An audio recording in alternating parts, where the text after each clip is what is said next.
ये इस कहानी की साइड स्टोरी है। युयांग और ली हुआन दोनों ही बहुत छोटे थे। तब की बात है, न्यू ईयर का समय चल रहा था। तब ली हुआन अपने पेरेंट्स के साथ अपने ग्रैंड पेरेंट्स के घर आया था। वो बहुत ही क्यूट था।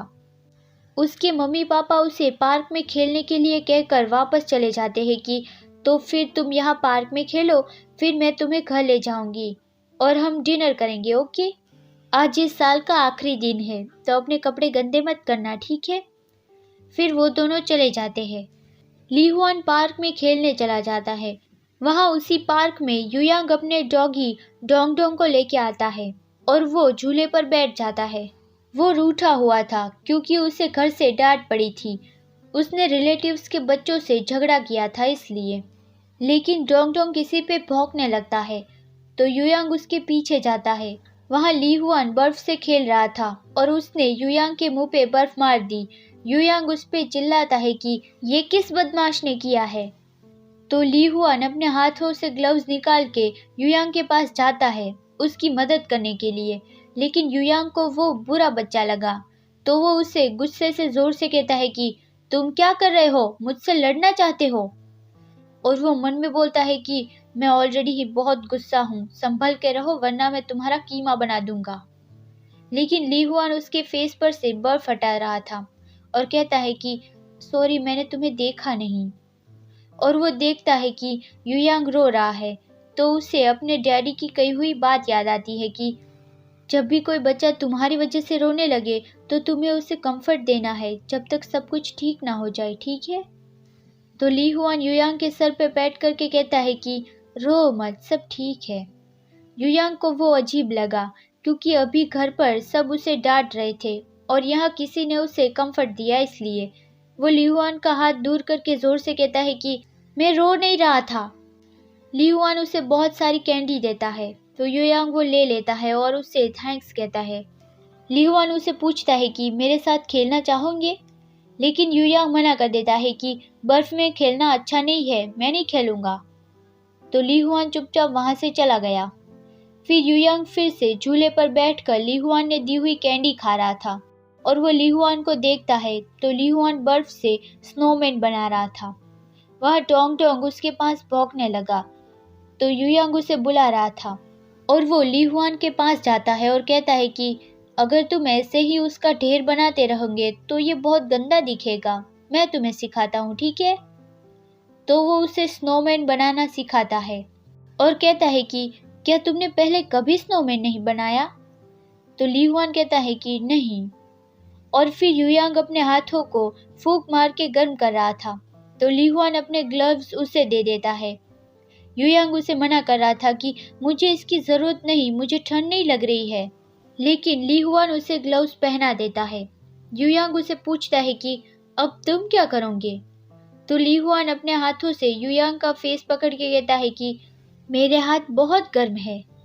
तो इस वजह से युयांग बहुत ज्यादा ब्लश हो गया और वहां से चिल्लाता हुआ भाग गया और डोंग डोंग भी उसके साथ चला गया। ली हुआन तो कुछ समझ नहीं पाया कि आखिर उसे क्या हो गया। फिर उसकी मॉम वापस आ गई थी उसे लेने। हुआन, घर वापस चलो, ग्रैंडमा और ग्रैंडपा आ गए हैं। तो फिर ली हुआन उसकी मॉम के साथ चला जाता है। तुम्हारे ग्लव्स कहाँ है। मैंने उसे एक छोटे बच्चे को दे दिए, उसके हाथ में ठंड लग रही थी। बहुत अच्छे, तुम तो एक गुड बॉय हो। वह युयांग वापस जा रहा था लेकिन उसे याद आता है कि उसके ग्लव्स तो मैंने वापस किए ही नहीं।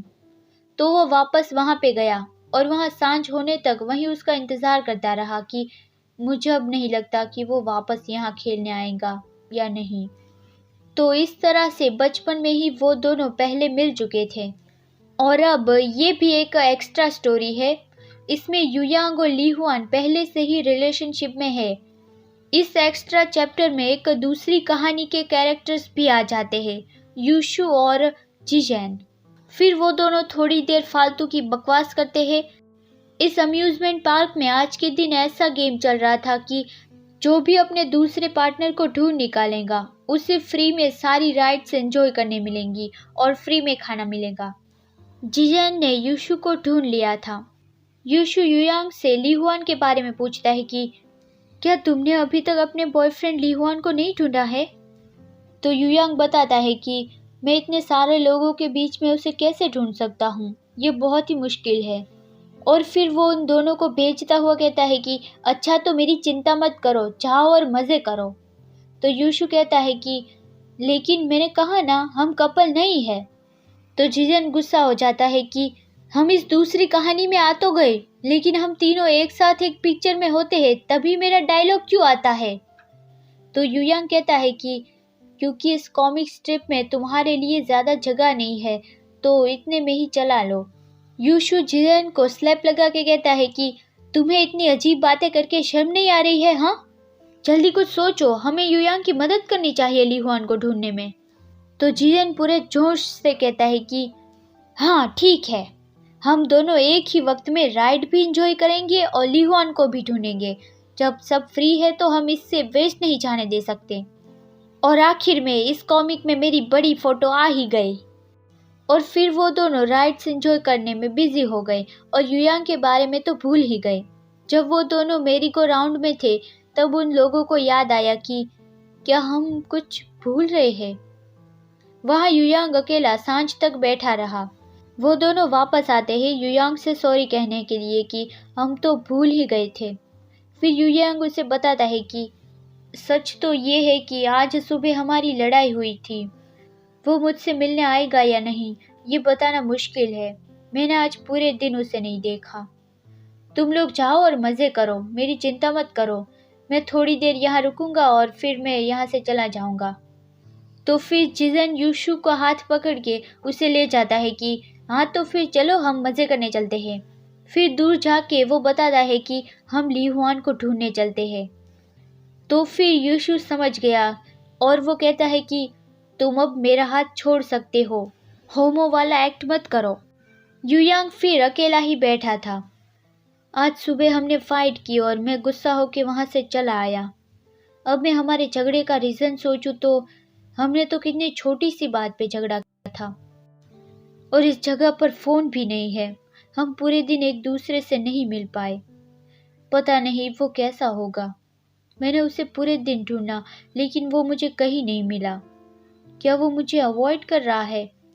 वहाँ वो एक हैप्पी कपल को देखता है और फेटल पोजीशन में बैठकर सोचता है कि जब ये सब खत्म हो जाएगा तो मैं उससे माफ़ी मांग लूँगा। मुझे बहुत भूख लगी है। इस जगह पर तो सिर्फ कपल्स को ही खाना सर्व करते हैं। क्या उसने कुछ खाया होगा या नहीं? वहाँ उसके पास लीहुआन आता है। उसके एक्सप्रेशन ऐसे थे जैसे फाइनली मैंने उसे ढूंढ लिया। वो युयांग को अपना कोट ओढ़ाता है और कहता है कि मैंने तुम्हें ढूंढ लिया। तो युयांग उसकी ओर देखता है और तुरंत ही उठकर उसे किस कर लेता है और कहता है कि मुझे तो लगा था तुम आज तो मुझे दिखोगे ही नहीं, यू बास्टर्ड। और वो दोनों सबसे आखिर में एक दूसरे को ढूंढने वाले कपल बने। तो अब बारी आती है इस कहानी के दोनों एमसीज के बारे में अजीब व गरीब बातें जानने की।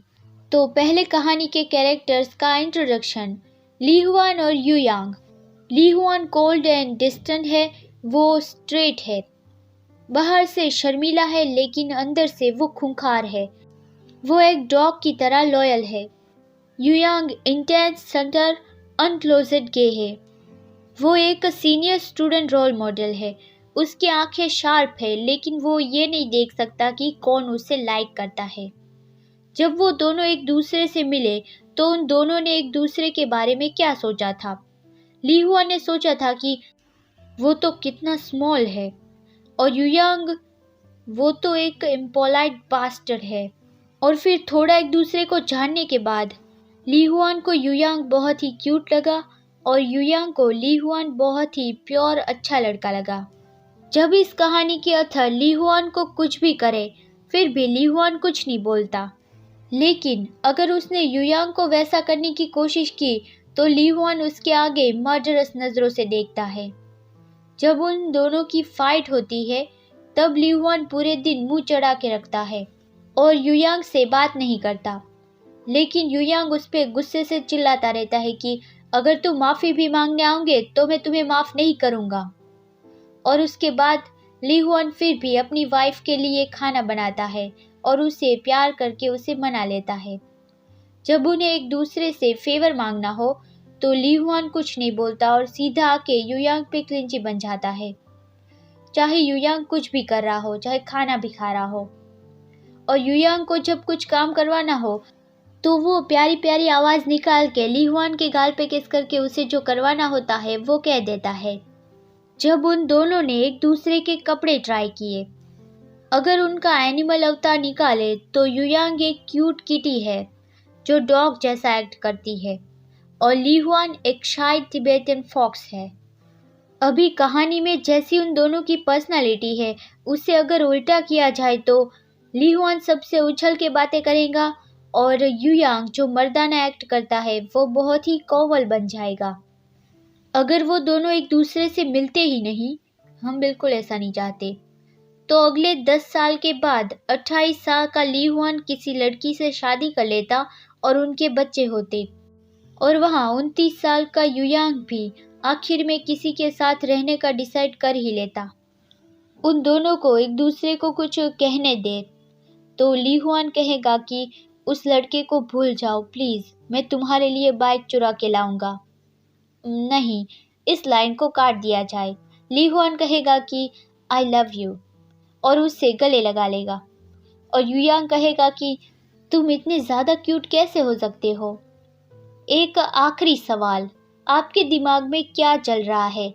वैसे हम सबका भी यही सोचना है कि अभी हम ये चाहते हैं कि वो दोनों लव मेकिंग करें।